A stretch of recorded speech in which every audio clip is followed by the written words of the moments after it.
You know, I don't think Retro's made a video in a while.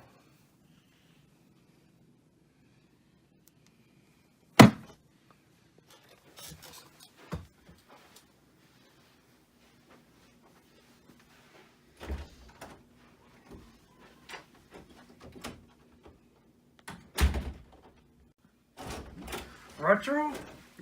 What do you want?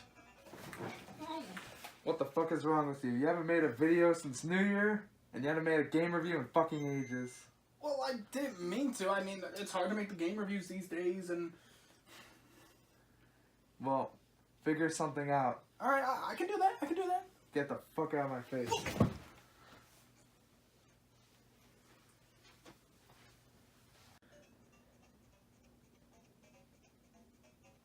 I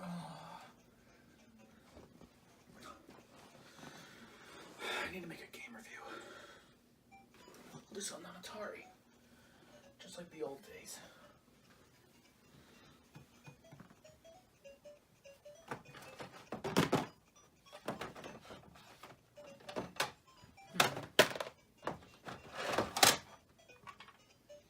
I'll do this. Yeah. Ladies and gentlemen, today I'm going to review Dragonfire for the Atari. This is Dragonfire for the Atari 2600. Originally released in 1982, this game was originally released only for the Atari, then eventually got ported to a couple other systems, such as the Intellivision, the VIC-20, the Commodore 64, the Apple II, ZX Spectrum, ColecoVision, and the Tandy Color computer. The story of the game is that, he doesn't have a name, so we'll give him a name. We need something daring and heroic for a name. How about Jim Smith? Yeah, that sounds good. So in this game, you play as Jim Smith, who is basically trying to collect all his treasure because his wife is demanding the child support that he's late on. So now he's running through castles trying to steal it from dragons. Dragons who don't even need it because, well, they're dragons and they can't go buy anything. But for some odd reason, they really want them. It just seems to be the thing in fairy tales. And now that's about it, really. But, of course, the dragon ain't gonna have that, so in turn, the dragon is gonna try killing you every second that you're possibly out of that doorway. Heck, even when you're outside, it's trying to roast you.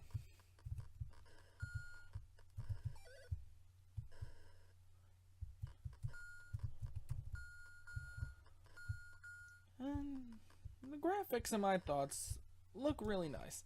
They're not the best that I've ever seen for the Atari 2600, but overall, I think that the game itself is really good, graphic-wise.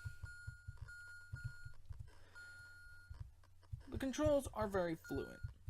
You use the joystick to run around in these open world segments right here, and use it to collect the treasure, and when you're out here, you press the action button to jump, and you press down to duck.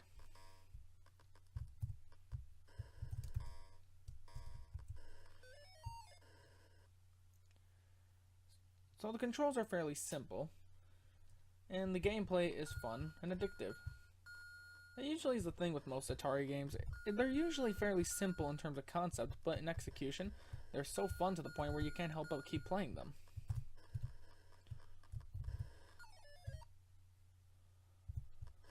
You can even run inside the door again, as shown before, to avoid getting caught by the dragon.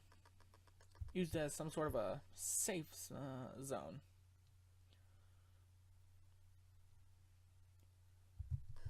But even for all its fun concepts, I will say there are a few flaws that I have with this game.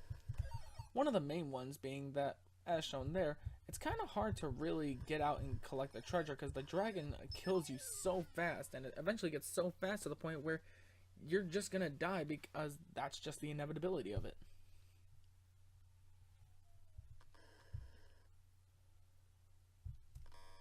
Of course, in the beginning, things move at a reasonable pace, but it could still be a bit difficult.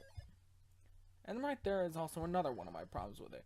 Sometimes you're going to be running towards the door, only to then get flamethrowered to the face by a fireball that you couldn't even predict was coming.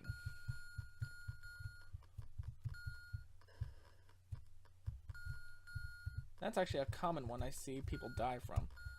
So it kind of sucks that that's something that happens not just on the Atari one, but also in other versions of the game as well.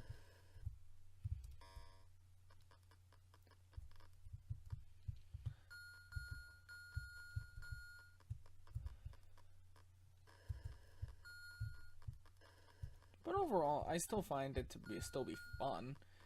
Even though it can be difficult at times, it's still a good game. If you have an Atari or any of the systems I mentioned in the beginning, then I honestly recommend picking up this game because it is still really fun. If at times it can be a little bit difficult.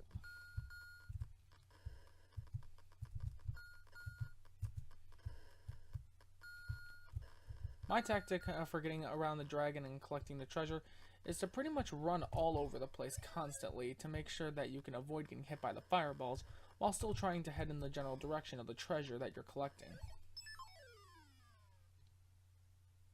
And that's about it. So overall, my thoughts on Dragonfire for the Atari is that the game itself is really good. It can get a bit challenging at times, but overall, the game has an intense amount of quality for something found on the Atari 2600. It's very basic to where anyone can pick up and play it, as goes for most Atari games.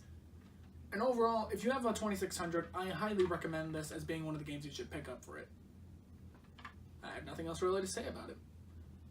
If you have any other suggestions for what reviews I should make, and on what systems, please leave them in the comments down below and tell me of any other games I should talk about. And with that said, I'm the Retro Maniac, and I'll see you all in the next episode. Have a good one. Are you done yet? Yes, actually. I have just finished reviewing this game, so now we can move on to something else now. Alright, so yeah, let's go do something now. You need to make more reviews. Oh, that's right. I forgot, because yeah, this year, guys, we're really going to step up our game and make it to where we have more videos just for you. Well, okay, I mean, I can make more reviews. Here, we can talk about another Atari game. I got Frogger, Kaboom. We can talk about the Star Trek game on Atari, but... No, absolutely not. What do you mean? You have done way too many Atari games. Admittedly, yes, I know I have, but what else should I do then? You need to take it up a notch. Up a notch. Okay. Nothing too modern. So, like, NES, perhaps? Not the NES. No, not at all. Okay, then what is it? Listen, bud, you're going to have a blast with this. We're going to take it up a notch. Well, I'm going to go. You have fun with this. By the way, welcome to the next level. Enjoy!